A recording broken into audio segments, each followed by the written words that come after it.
एक ग्वाला रोज गायों को चराने गांव से बाहर जंगल में जाया करता था।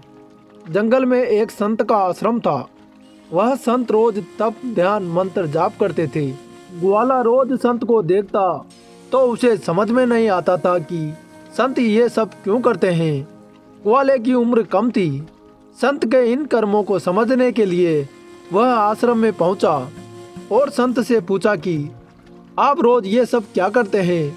संत ने बताया कि मैं भगवान को पाने के लिए भक्ति करता हूँ। रोज पूजा पाठ तप ध्यान और मंत्र जाप करने से भगवान के दर्शन हो सकते हैं। संत की बात सुनकर ग्वाले ने सोचा कि मुझे भी भगवान के दर्शन करना चाहिए। यह सोचकर ग्वाला आश्रम से निकलकर एक सुनसान जगह पर पेड़ के नीचे एक पैर पर खड़े होकर तप करने लगा। कुछ देर बाद उसने सांस लेना भी बंद कर दिया। ग्वाले ने सोचा कि जब तक भगवान दर्शन नहीं देंगे मैं ऐसे ही रहूंगा। छोटे से भक्त की इतनी कठिन तपस्या से भगवान बहुत जल्दी प्रसन्न हो गए। वे ग्वाले के सामने प्रकट हुए और बोले कि पुत्र आंखें खोलो, मैं तुम्हारे सामने आ गया हूँ। ग्वाले ने आंखें खोले बिना ही पूछा, आप कौन हैं?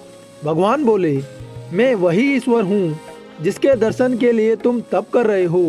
यह सुनकर ग्वाले ने आंखें खोल ली। उसने ईश्वर को कभी देखा नहीं था। ग्वाला सोचने लगा कि क्या यही वे भगवान है। सच जानने के लिए उसने भगवान को एक पेड़ के साथ रस्सी से बांध दिया। भगवान भी भक्त के हाथों बंध गए। ग्वाला तुरंत दौड़कर उस संत के आश्रम में पहुंच गया और पूरी बात बता दी। संत यह सब सुनकर हैरान थे। वे भी तुरंत ही ग्वाले के साथ साथ उस जगह पर पहुंच गए। संत उस पेड़ के पास पहुंचे तो वहां कोई भी दिखाई नहीं दिया। भगवान सिर्फ ग्वाले को ही दिखाई दे रहे थे। संत ने बताया कि मुझे तो यहाँ कोई दिखाई नहीं दे रहा है। तो ग्वाले ने भगवान से इसकी वजह पूछी। भगवान ने कहा कि मैं उन्हीं इंसानों को दर्शन देता हूँ जो निस्वार्थ भाव से मेरी भक्ति करते हैं। जिन लोगों के मन में कपट स्वार्थ लालच होता है उन्हें मैं दिखाई नहीं देता।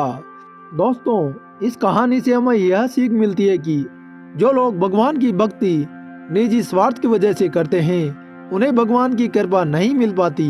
निस्वार्थ भाव से की गई भक्ति ही सफल होती है। मित्रों, अगर आपको कहानी पसंद आई हो तो वीडियो लाइक करें और अगर आपको भक्ति भाव से परिपूर्ण कहानियाँ सुनना पसंद है तो हमारे चैनल को सब्सक्राइब करें।